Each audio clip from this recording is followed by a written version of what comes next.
Sportifs, bonjour, c'est un plaisir de vous retrouver à l'heure du sport sur la télévision togolaise. Au menu de ce magazine, le stage des éperviers locaux à Lomé, un stage qui prend fin demain jeudi. On en parle avant d'aborder les préparatifs des éperviers dames. La sélection nationale féminine qui prend part à la Coupe d'Afrique des Nations Maroc 2022 séjourne dans la ville de Marrakech depuis samedi. Elle livre un match amical ce soir avec la sélection du Botswana. Ce sera à partir de 18 h. Puis nous irons sur le marché des transferts pour parler des différents mouvements. Pour nous accompagner, mon confrère Henri Akodo. Nous avons également l'honneur de recevoir le compatriote Michel Kolani. Il est conseiller sportif résident en France, plus précisément à Paris. Merci de rester en notre compagnie. Henri, bonjour.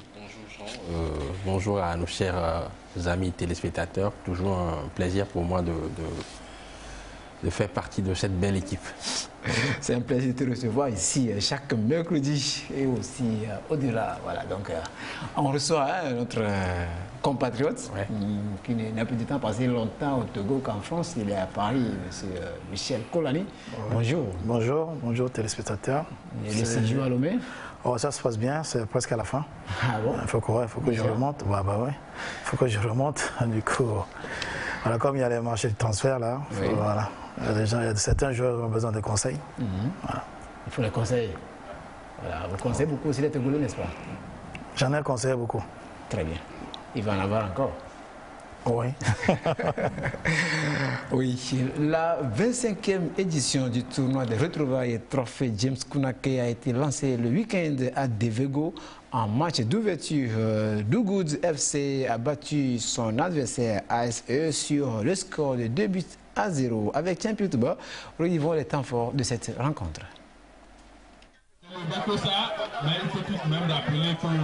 Devego, localité située au bord du fleuve Zior, dans le canton de Baguida, en fête des retrouvailles où la part belle est faite au renforcement du tissu de la fraternité et de la cohésion. Même ferveur autour du ballon rond à travers le tournoi des retrouvailles, 25e du genre, trophée James Kounake. Cette année, le bal a été ouvert par le duel Dougoud FC, AC, Association sportive d'évangélisation en blanc, tous deux d'Agodeke. Et pour la deuxième fois, après son décès le 28 août 2019, une minute de silence a été observée en mémoire de celui qui a présidé des années durant aux destinées du comité d'organisation James Kounake. Puis le club Dougoud qui fait bien d'entamer la compétition avec une victoire face à AC. Après avoir raté deux occasions nettes à la 22e et à la 44e minute, Dougoud va attendre la deuxième moitié du temps pour ouvrir le score. Et c'est grâce à Amedo Asikodovi à la 60e minute. Suivi de l'addition dans le temps additionnel avec Atiobe Edo.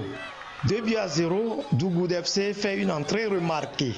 Chez nous, c'est que nos attaquants ont une supériorité sur leur défense, c'est tout.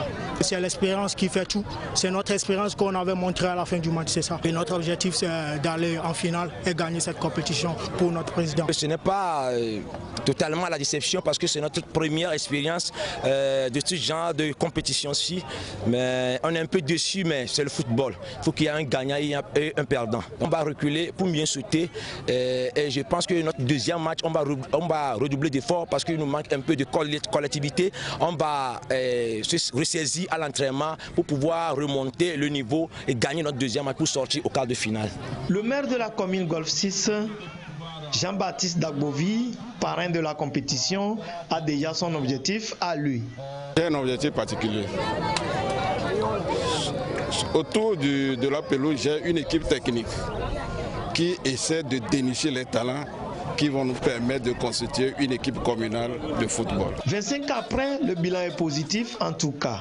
25 ans dans une compétition, il faut dire que c'est beaucoup. Les joueurs sont sortis d'ici, à l'instar de Kissimbo, le soir coopté des joueurs ici, Asco même est venu coopter des joueurs ici. Kissimbo par exemple a joué Togopor, il a beaucoup fait.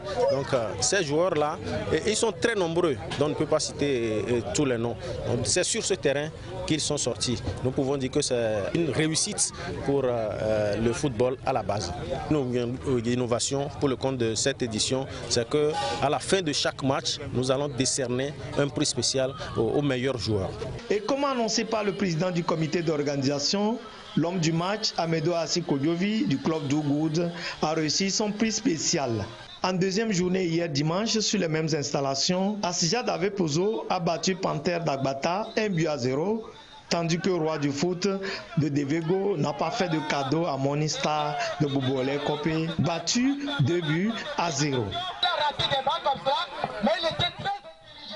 De Devego au lycée de Tokoin, le tournoi de la refondation Trophée Godwin Wilson Adji a bouclé sa deuxième journée de phase de poule le week-end. Au lycée de Tokoin, donc AC Mela a disposé de Kaima FA sur le score de 2-0. Le point de la journée à travers ce sujet.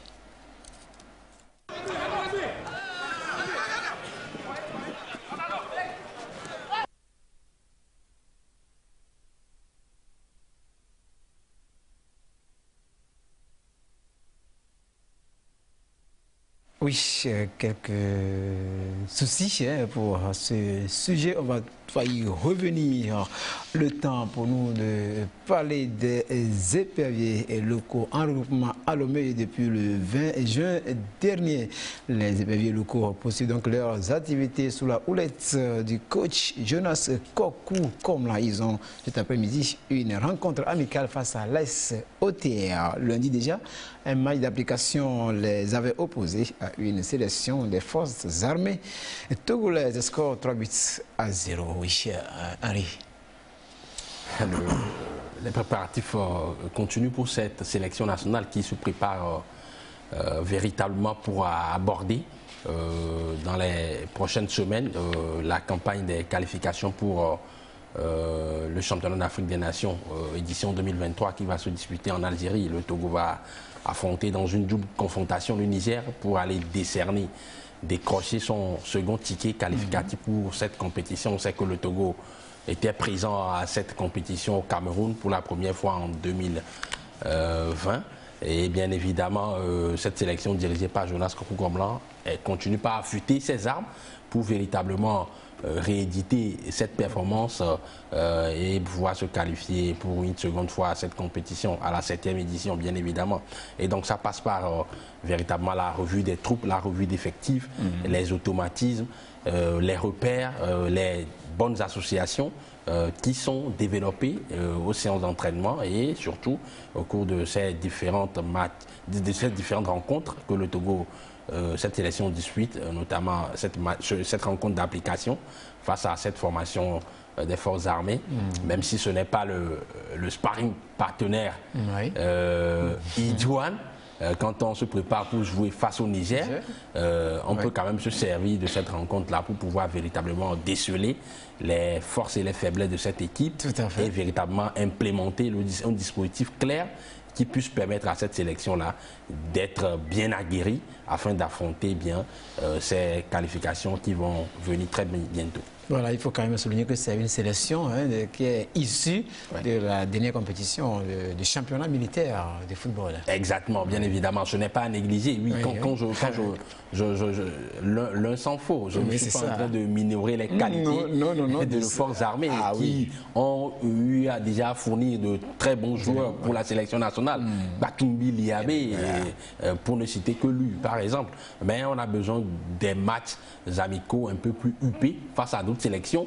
Oui, on va jouer ce soir face à cette formation de l'AS OTR, mais ça ne reste qu'un club sur le plan local. Si on peut trouver mieux, notamment une sélection, on a joué à plusieurs reprises le Bénin, c'est à saluer, on peut jouer le Ghana, la Côte d'Ivoire, pour bien se préparer et se qualifier pour cette échéance d'Algérie l'année prochaine. Le Togo, cette sélection a en son sein de très bons joueurs issus du dernier championnat. Vous avez Yéré et Baroui Justin, le nouveau transfuse vers Ascot Kara, bien évidemment, ancien joueur de Dynamique togolais, l'un des meilleurs buteurs de la saison dernière, 13 réalisations. Des joueurs comme Mani Ougadja, international togolais, il a déjà quelques sélections avec les A. En gros, en somme, cette équipe, elle a de la qualité, mais il est très important qu'elle puisse se préparer dans de très bonnes conditions afin d'aborder au mieux ces séances de qualification pour le CHAN 2023. Tout à fait, comme tu as cité, il y a 2 noms, Mani Ougaja et puis Yéré Justin. Bon, il faut juste ajuster un troisième nom, Foli Gbadouga. C'était ces 3 joueurs qui ont marqué au cours de cette rencontre face aux forces armées. Oui, Michel, voilà, l'équipe nationale locale, les éperviers locaux, vous les avez suivis en 2020 déjà, du côté du Cameroun. Oui, je les ai suivis, mais bon, c'est bien hein, soit on va à la CAN pour aller faire des bons résultats, ou soit rester à la maison. Si c'est pour faire une figuration, ça ne sert à rien. Oui. Bon, la préparation pour les éperviers locaux, c'est vrai, mon ami m'a dit, il a dit, les clubs c'est bien, mais c'est les sélections qui comptent. Il faut faire des matchs amicaux contre les sélections pour pouvoir, parce que c'est les mêmes qui se retrouvent aussi, qui vont se retrouver en Algérie. Hein. Du coup, bon, je pense qu'il faut que les dirigeants fassent beaucoup d'efforts pour au moins avoir au moins pour ces jeunes-là, les éperviers locaux, deux matchs au moins avec les sélections importants. Voilà, les sélections nationales. Oui, dans la zone Afrique de l'Ouest, hein, il y a pas mal. Hein, même au-delà, c'est bon. Même au-delà, mais c'est les moyens. Hein, voilà, c'est ça le problème. Oui, Henri, et cet après-midi, c'est bien sûr avec l'Est OTR. Oui, bien évidemment, mais avant de parler de cette rencontre de cet après-midi, il faut préciser qu'il y a cela quelques mois, cette équipe a eu à voyager sur l'Algérie pour affronter cette sélection nationale des Fenech. Bien évidemment, qui se prépare également pour cette compétition sur invitation de la Fédération algérienne de football. Ça, c'est à saluer. Maintenant, comme le dit tantôt mon aîné Kolani, il est très important que les autorités fassent l'effort pour avoir d'autres bons sparring partenaires encore pour cette sélection nationale du Togo. Ceci étant, le match de cet après-midi, c'est face à une formation de l'SOTR qui était l'une des belles équipes de la saison précédente. Même si elle ne s'est pas qualifiée pour les playoffs, cette équipe, véritablement, en son sein de très bons joueurs. C'est une équipe aujourd'hui dirigée par un entraîneur, un tacticien fin, Galé, bien évidemment, qui est un adepte du beau football, un jeu laissé, avec des redoublements de passes dans les petits espaces, le jeu véritablement sur les côtés également. C'est une très bonne identité de jeu qu'il essaie d'implémenter à cette équipe, à ce club au terroir. C'est dire que en face, les éperviers doivent tout faire pour véritablement s'adapter à cet adversaire-là et trouver un peu les automatismes, les repères, les complémentarités, les bonnes associations et véritablement être en confiance avant même cette double confrontation fatidique, décisive face au Niger. Je me rappelle, il y a de cela quelques années, le Togo a joué une qualification pour le CHAN face à cette formation du Niger, mais le Togo ne s'est pas qualifié à l'issue de ces confrontations-là. Bien évidemment, c'est une équipe qui n'est pas à négliger. Il faut mettre tous les ingrédients nécessaires pour qu'on puisse se qualifier pour le CHAN en 2023 en Algérie. Ce serait véritablement un échec cuisant si les éperviers n'y arrivent pas après avoir créé l'espoir il y a de cela 2 ans, il y a de cela 1 année bien évidemment, parce que c'était le CHAN 2020 mais qui s'est déroulé en 2021 à cause de la pandémie à Covid-19. Effectivement, donc il faut que le Togo se qualifie pour véritablement rendre fiers ces 7 millions d'âmes. Voilà, oui, Michel. Je veux rajouter quelque chose. Les éperviers locaux ont joué contre l'Algérie. Les locaux algériens, le championnat algérien est bien organisé, bien structuré, et je pense que c'est ces matchs-là qui feront que nos jeunes qui jouent au niveau sélection locale peuvent avoir quand même des espérances pour voir que les autres championnats sont plus structurés que chez nous. Voilà, et que la fédération togolaise de football doit faire beaucoup d'efforts pour bien structurer le championnat, parce que quand on prend les locaux algériens et les locaux de chez nous, il n'y a pas de photo. Il n'y a pas photo parce qu'ils sont habitués, les clubs algériens sont habitués à jouer la Coupe d'Afrique, à aller loin dans les compétitions continentales. C'est ça. En tout cas, c'est ça, c'est le souhait de tous et on espère bien qu'après donc, ce match avec la SOTR, on pourra donc suivre, ou bien avoir droit à d'autres rencontres beaucoup plus huppées. C'est ça, hein? C'est ça qui c'est notre souhait. Voilà, c'est notre souhait. Oui, on quitte maintenant les éperviers locaux. On va avec nos dames, les ambassadrices du Togo qui séjournent du côté du Maroc à Marrakech, plus précisément, où elles vont affronter ce soir même la sélection du Botswana. L'équipe nationale des dames, il faut le rappeler, va donc participer à la Coupe d'Afrique des Nations de la catégorie. Bien sûr, cette Coupe d'Afrique des Nations qui démarre ce 2 juillet. Oui, Michel, nos dames sont au Maroc. Et on espère bien qu'elles feront une bonne prestation. Oui, moi j'espère qu'ils feront des bons résultats parce que, comme je dis toujours, hein, c'est l'organisation et puis c'est le moyen. Quand on met des moyens à la disposition d'une sélection et qu'on les encourage, je pense qu'ils vont aller mieux. Parce que la motivation, ça sert beaucoup. Parce que, je dis, l'histoire des primes de match, c'est bien beau, mais il faut quand même motiver plus que ça. Parce que les dames, moi, je les ai vues jouer en Côte d'Ivoire. Bon, c'était pas du tout ça. Maintenant, ils ont commencé à s'améliorer en championnat. Bon, un championnat, comment on appelle, moi j'appelle ça régional, hein, des dames. Et après, maintenant, bon, ben, on commence petit et puis on monte en puissance. Et je pense que j'ai vu leur arrivée à Marrakech. Bon, déjà au niveau des structures, déjà c'est pas mal par rapport à nos éperviers. Voilà, voilà, senior. Mais je pense que la motivation doit être là et puis bon, ils se connaissent tous et je pense qu'ils vont faire des bons résultats. Et ça dépend de quel groupe, hein, parce que voilà, le groupe dans lequel ils sont. Je crois qu'il y a 2 ou 3 sélections qui sont vraiment costauds. Hein. Oui, il y a le Maroc, il y a plutôt le Cameroun, et la Zambie, et la Tunisie. Le Cameroun vice-champion, là. Oui, c'est ça. Ça, c'est ça. Heureusement qu'il n'y a pas le Nigeria. Oui, voilà, déjà avec ce groupe Cameroun, Zambie, Tunisie, c'est pas quand même de la mer à boire. Ben, il faut faire la mathématique. Hein. Premier match. Face à la Tunisie, même on récupère 1 point. Comment on appelle ça, le deuxième match, c'est le Cameroun. Le Cameroun, ça c'est sûr que, bon, vous savez, en football, hein, tout est possible. Oui, tout est possible. Cameroun, ils sont favoris, mais vous savez, tant que la but n'a pas sifflé la fin, nos éperviers peuvent marquer un but. Hein, et puis bon, voilà, c'est le match à 3 points. Oui, c'est ça. Normalement, à 4 points, on peut quand même se qualifier. On gagne un match, on fait nul, pourquoi pas. Mais gagner les 3 matchs là, c'est impossible. On ne parle pas de cas par cas, hein, si on parle de la Tunisie. Quelle est une belle lecture de cette équipe de la Tunisie? Oui, la Tunisie, oui, c'est la Tunisie. En fait, il y a deux sélections qui sortent du lot, c'est le Cameroun et la Tunisie. Bon, maintenant... C'est les favoris. Oui, ça c'est les favoris sur le papier, oui. Voilà. Maintenant, au niveau sur le rectangle vert, c'est autre chose. Hein. C'est autre chose parce qu'on peut beau dominer, et puis à la fin, bon, voilà. Ça fait surprendre. Ah ben oui, c'est clair. Oui, voilà, hein, c'est l'analyse que fait Michel. Mais il faut toujours revoir ce groupe-là. Il faut jouer avec... il faut faire les calculs, quoi. Oui, effectivement. D'abord, par exemple, le parcours du Cameroun, par exemple. Exactement. Cette sélection nationale du Cameroun, elle part favorite dans cette poule, parce que le Cameroun a disputé à plusieurs reprises des demi-finales, des finales. Le Cameroun a en son sein une constellation de bonnes joueuses.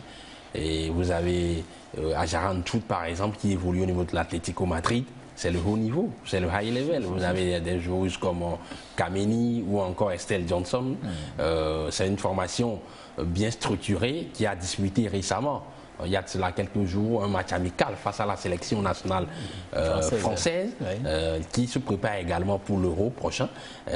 Donc, c'est dire que cette équipe sera véritablement une cliente, en tout cas très huppée pour notre sélection nationale. Mais moi j'ai vu le match face à la France, cette équipe a quand même des faiblesses, notamment au niveau de sa défense, qui est souvent apathique sur les balles arrêtées. Franchement, c'est un aspect que le Togo pourrait exploiter, c'est-à-dire des ballons de stratégie sur les phases arrêtées, sur les balles arrêtées.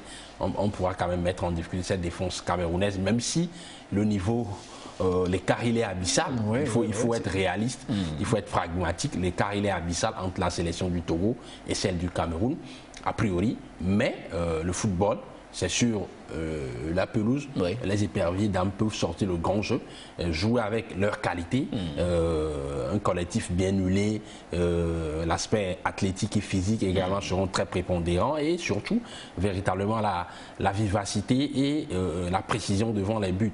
À côté du Cameroun, moi je vois la Zambie qui a disputé les derniers Jeux Olympiques, même si elle a pris une flopée de buts, une orgie de buts face à des sélections plus aguerries qu'elle. C'est une équipe qui a gagné en expérience avec sa capitaine surtout, qui sera la joueuse à suivre dans cette équipe. À côté, la Tunisie, qui pour moi également est une équipe très homogène. Maintenant, au-delà même de ces qualités que regorgent nos adversaires, notre sélection également n'est pas à négliger. Et franchement, c'est une équipe certes composée de joueuses qui viennent du cru local, notamment Yaya Taketou, Dogré Rifela et quelques joueuses qui viennent apporter leur plus-value, qui évoluent à l'étranger. Vous avez Wedi Koumafi, Iser en France, qui a disputé la finale de la Coupe de France, même si elle a perdu face à la formation du PSG.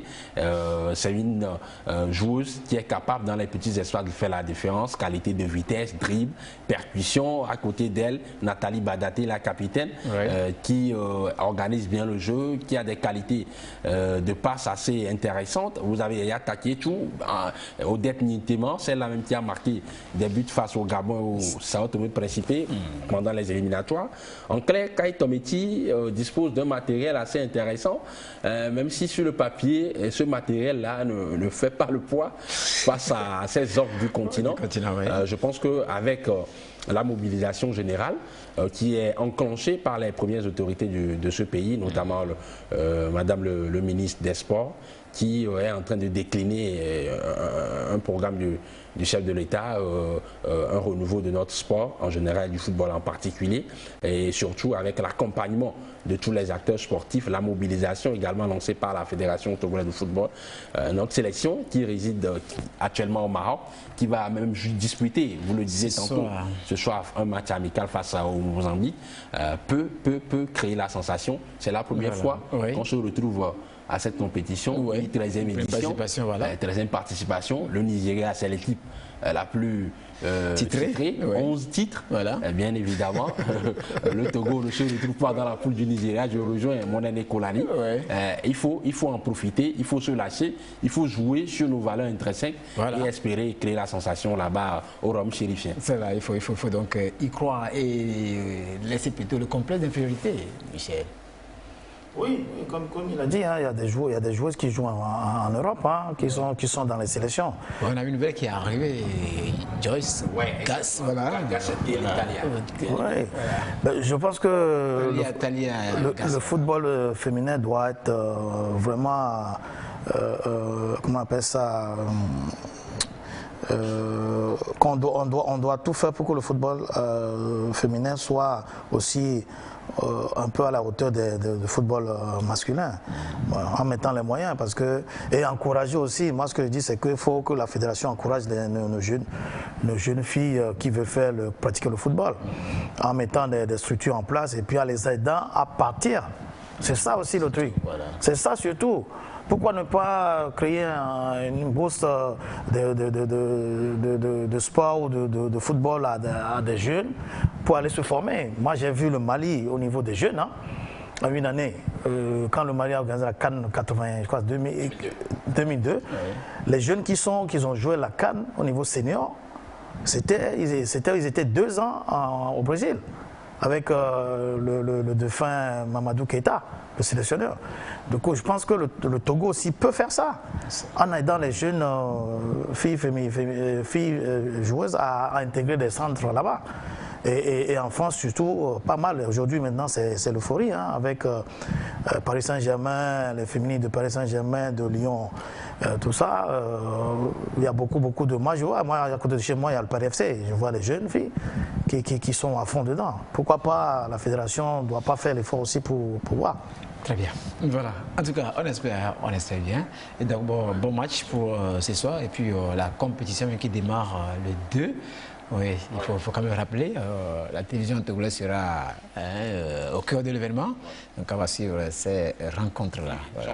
Oui, il faut préciser que cette participation du Togo à cette compétition, une participation historique, mémorable et mémorielle, je pense qu'elle aura des répercussions dans le futur. Il va falloir, comme le disait tantôt Kolani, que la fédération puisse véritablement saisir l'occasion, cette opportunité-là pour bonifier l'organisation, la structuration autour de notre championnat féminin.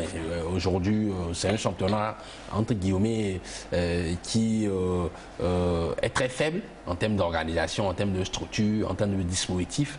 Il faut créer véritablement les conditions idoines afin de permettre une certaine émulation de ces joueuses-là. Cette participation va avoir un effet sur les familles. On sait très bien que dans nos cultures, véritablement, on a des clichés, on a des préjugés, on a des appréhensions par rapport au football féminin. Quand on va voir, par exemple, à partir du 2 juillet prochain, le Togo battre la Tunisie, par exemple, ça va créer, ça va susciter véritablement un certain engouement et une certaine volonté, un certain désir de la part des familles de laisser beaucoup plus les jeunes s'adonner, les jeunes filles s'adonner à cette discipline sportive. C'est ça, oui, il faut dire que la CAN, c'est pas petit, hein. C'est qualifié pour une phase finale de Coupe d'Afrique des Nations. Bien sûr, tout le monde aurait voulu être là, mais on a dû barrer la route à certains pour se retrouver là-bas. Donc il faut bien faire. 12 sélections, c'est pour la première fois que cela arrive, bien évidemment. Oui, voilà. Et des éperviers dames. On va parler maintenant du capitaine, l'ancien capitaine des éperviers du Togo, Emmanuel Cheyi Adebayor. L'information circule sur la toile. Il est nommé à la commission technique du développement du football africain pour le compte de la zone UFOA B. Une nouvelle bien accueillie par le peuple togolais. Oui, une nouvelle bien accueillie par le peuple togolais. Emmanuel Adebayor est une icône nationale, est une légende africaine, grand joueur de son état. Emmanuel Adebayor, c'est quand même de très grands clubs.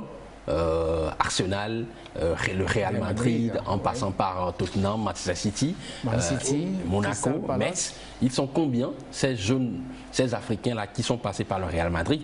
Ils sont très peu. On les compte au bout du doigt. Eto'o, il n'a pas eu la chance de jouer beaucoup avec les professionnels. Jérémy Ndita, pour ne citer que ceux-là, Michael Essien Mamadou Diarra. Emmanuel Adebayor reste aujourd'hui le meilleur buteur de l'histoire du plus grand club au monde.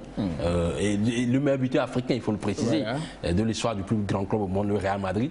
C'est dire de l'importance du vécu de cette figure tutélaire du football togolais sur les 2 dernières décennies. Je pense que cette nomination véritablement est une marque de reconnaissance de la part de l'instance spéciale du football africain envers notre numéro 4 national, Emmanuel Adebayor, qui va apporter toute son expertise, toute son expérience, tout son bagage au développement du football africain à travers sa nomination, bien évidemment, sa nomination au sein de ce comité de développement, comité technique de développement bien évidemment du football au niveau de la CAF. Donc cela honore véritablement notre pays, cela honore véritablement le Togo, qui est un petit pays, il faut le rappeler, mais qui regorge de beaucoup de talent. Et Emmanuel Adebayor, en tout cas, c'est l'un des joueurs. C'est le meilleur joueur de l'histoire du football togolais, il n'y a pas à redire.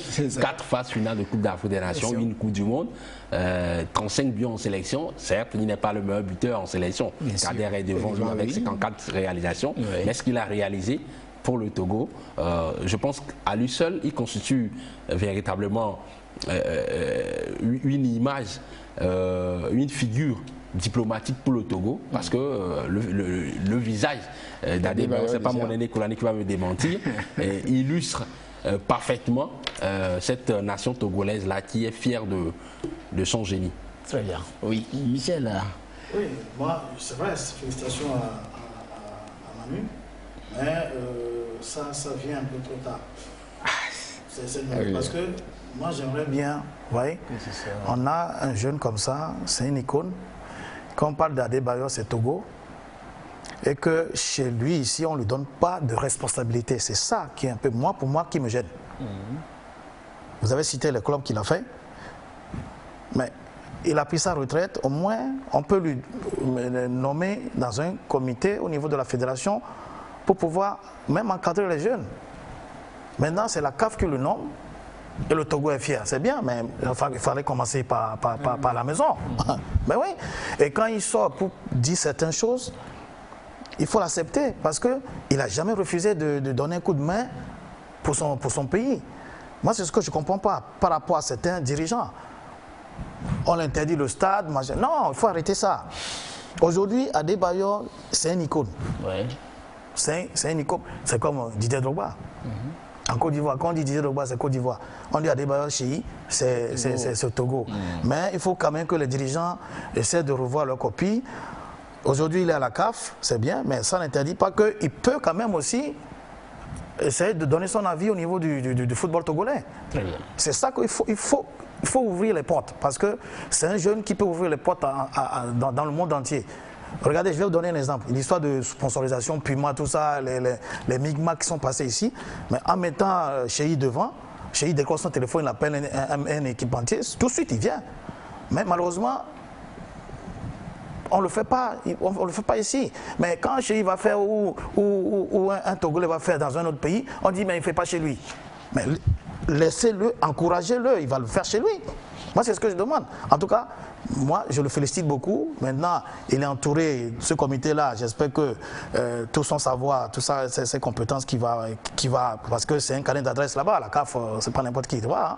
Et du coup, il va faire un parcours. Et moi, je pense que les autorités, surtout la fédération, doivent aussi lui permettre de donner son avis sur le football togolais. Ça, il faut pas dire que parce que c'est un jeune. Non, il est très intelligent. Moi, je le connais. Mais c'est quelqu'un qui veut faire pour son pays. Mais on l'empêche de faire. Et ça, c'est pas bien. Voilà. Donc, c'est le souhait de tout le monde. Hein. C'est le souhait qu'il soit là pour apporter son savoir-faire à la construction du football national. Bien sûr. Parce que dans les autres pays, on l'appelle. Même nous qui allons à l'extérieur. Moi, je connais des anciens joueurs. Moi, je suis dans une association des anciens joueurs professionnels. Mais là-bas, nos anciens, tous on travaille pour l'équipe de France là. Si nous on n'était pas en dessous là, il n'y aura pas beaucoup d'Africains qui vont jouer pour la sélection française. Il y a beaucoup qui travaillent dans les clubs. Il y en a qui sont recruteurs, ils sont entraîneurs, ils sont tout. Mais faisons appel à eux. Moi c'est ce que je demande. On parle de panafricanisme, mais il faut quand même parler aussi de panafricanisme de football, pas qu'au niveau politique. Vous voyez? Oui, voilà. Donc, on souhaite bonne chance aux capitaux. En tout cas, c'est tout le mal qu'on peut lui souhaiter. Ces dernières années, il a fait le tour des stades pour jouer des matchs de gala, des matchs pour des œuvres caritatives. C'est ça. Il n'y a pas plus tard que la semaine dernière, il était à Conakry, à Nongo, au stade Lassana Kouyaté, bien évidemment, pour jouer un match de gala. À l'initiative de Paul Pogba. Il était également au niveau du stade des Martyrs à Kinshasa, pour jouer exactement la nuit du football africain. C'est dire que Adebayor, c'est une figure emblématique du football togolais. Il va au-delà même des frontières du Togo. Il représente l'Afrique.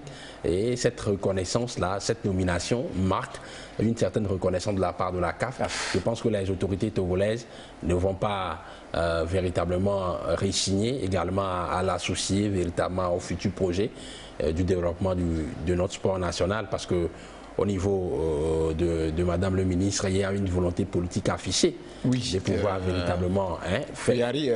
La ministre qui est la première même à la félicité Cheyi pour cette nomination. Exactement. Moi j'ai lu sa publication sur les réseaux sociaux, j'étais véritablement très content parce que elle a à travers ses mots d'encouragement prouvé véritablement sa motivation à associer Emmanuel Adebayor au projet sportif que veut incarner le Togo dans les prochaines années. Donc je pense que ça va se matérialiser par des actions concrètes et que véritablement notre football va en tirer profit. Oui, voilà. avec la complicité de la régie. Avant qu'on aborde le marché des transferts, on revient donc à ce sujet du tournoi de la refondation Trophée Godwin Wilson Adjé qui a bouclé sa deuxième journée chez des phases de poule le week-end. Au lycée de Tokoin, AC Merlan a disposé de Kaima FA sur le score de 2-0. Le point de la journée à travers ce sujet.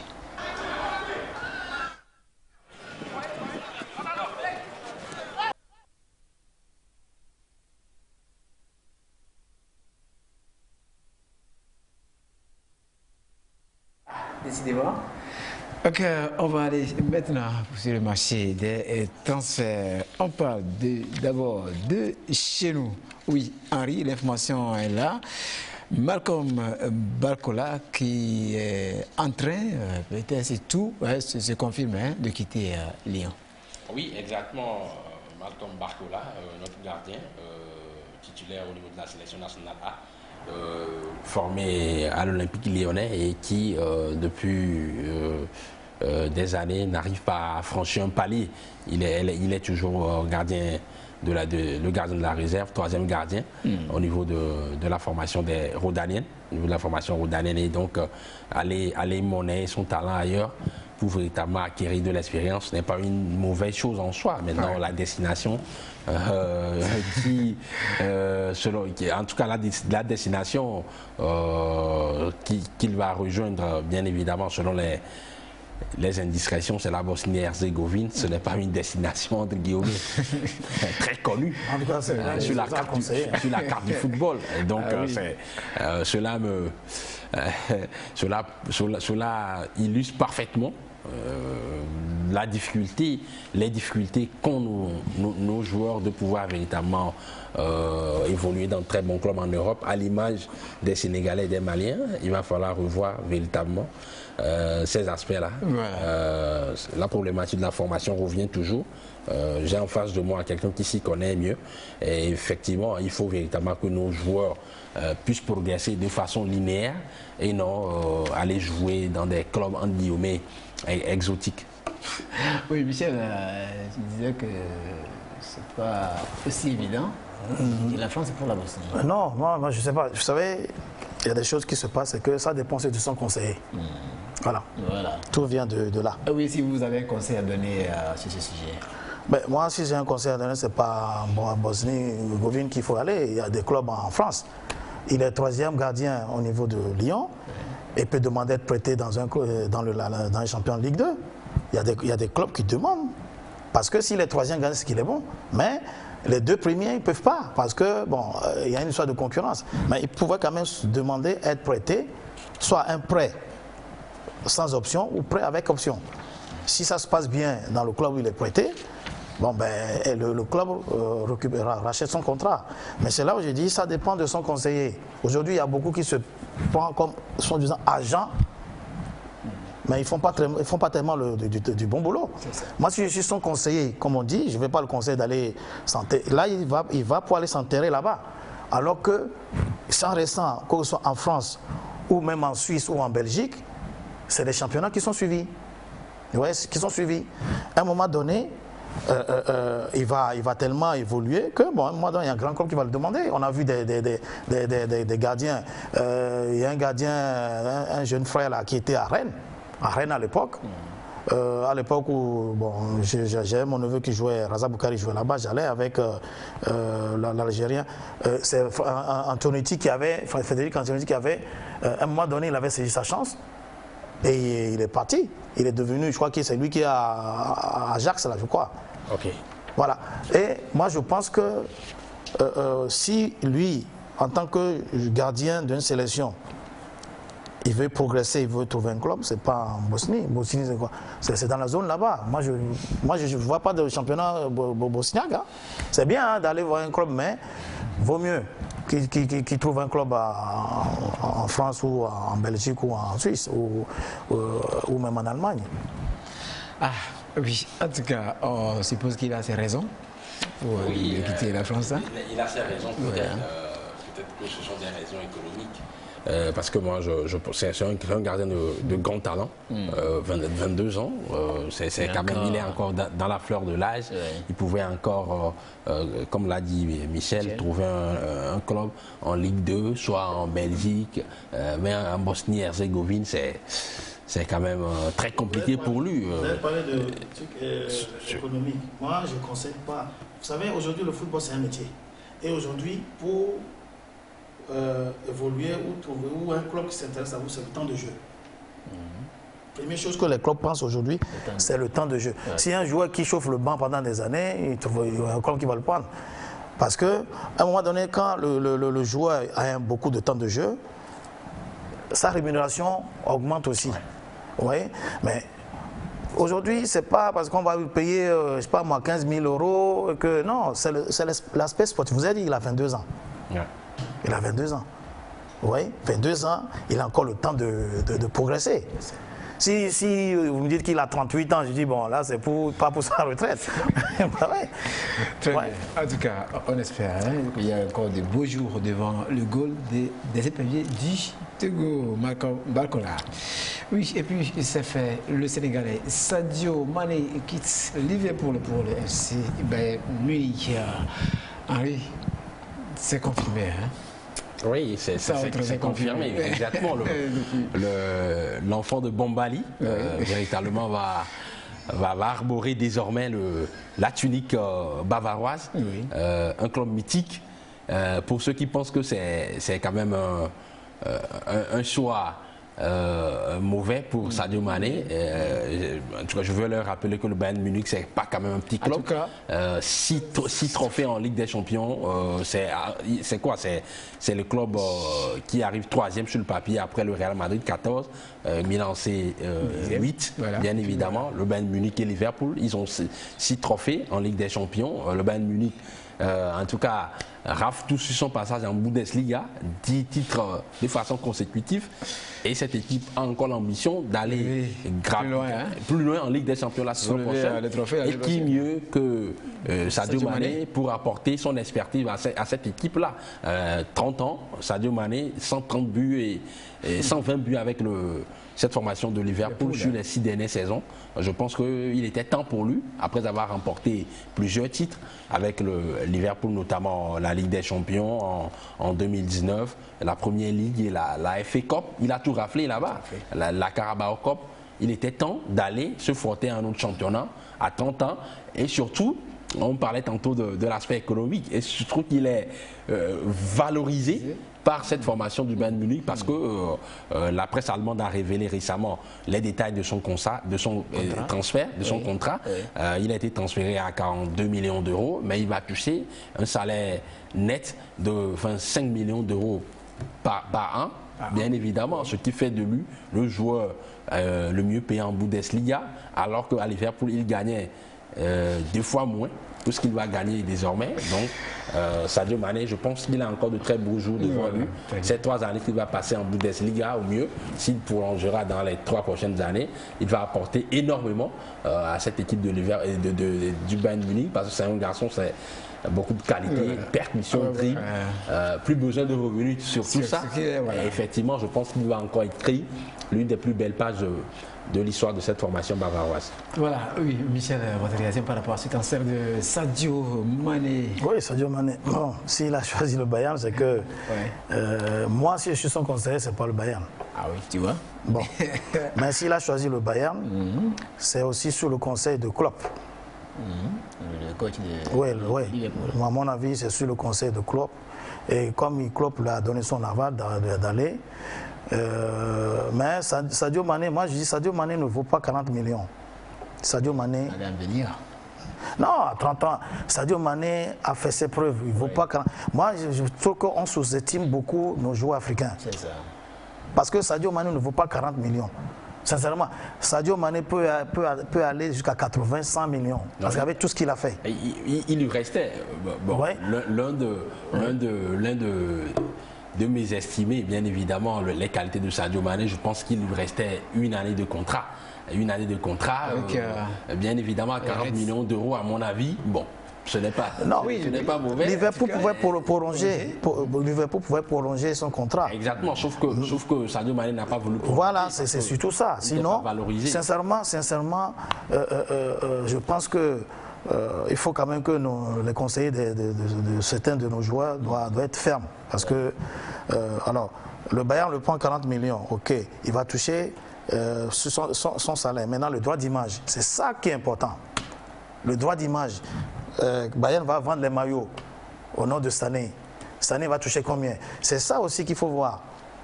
Regardez l'exemple de Messi.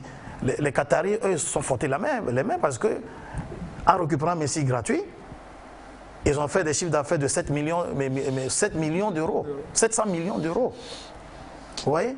C'est ça aussi qu'il faut nos joueurs, les conseillers des joueurs doivent revoir leur copie parce qu'il ne faut pas chasser du jour l'histoire de 10%. Il faut penser à l'avenir du joueur, c'est son travail, c'est son travail, c'est son métier. Et aussi parce que le nom là, le nom fait vendre. Vous voyez? Parce que moi, je vais beaucoup conseiller des joueurs. Ça fait vendre pour le club. Mais ça fait vendre pour le club, mais oui. Parce que 40 millions pour le Bayern, c'est rien du tout ça, par rapport à ce qu'ils vont vendre derrière. Voilà, oui. Ça. En fait, donc on critique quand même ce mortal-là, comme vous le dites, et je pense que vous lui donnez raison. Mais moi, je lui donne raison. Sadio Mané, quoi, meilleur joueur, fait partie des top 5. Oui. Meilleur joueur d'Afrique, ballon d'or africain. Champion d'Afrique. Bon. Hein? On va donner l'exemple Mbappé. Mbappé a 22 ans. Hein? Il était champion du monde. Il n'a pas gagné. Il n'a pas gagné de ballon d'or, machin, mais il faut voir le prix, le montant qu'on a mis. Bon, arrivé à un moment donné, il faut quand même que on soit sérieux, quoi, parce que Sadio Mané vient de loin, parce qu'il a été formé au Sénégal, il a joué à Metz. Moi, souvent, quand j'y vais là-bas, je vois sa photo à Metz. Voilà. Et il a fait ses preuves. Aujourd'hui, à 30 ans, il faut quand même que les clubs, le Bayern, j'espère que son agent a pu négocier au niveau des droits d'image un certain pourcentage pour qu'il récupère. Parce que sinon, 40 millions, Montpellier peut le prendre à 40 millions. Hein. Voilà. C'est pas le Grand Bayern qui va prendre un joueur de cette tempe-là. Non, mais je pense que si le Bayern a pris Sadio Mané, ça fait un moment. En fait, il y avait Messi le voulait à Barcelone. Ça, c'est l'information que Messi le voulait à Barcelone.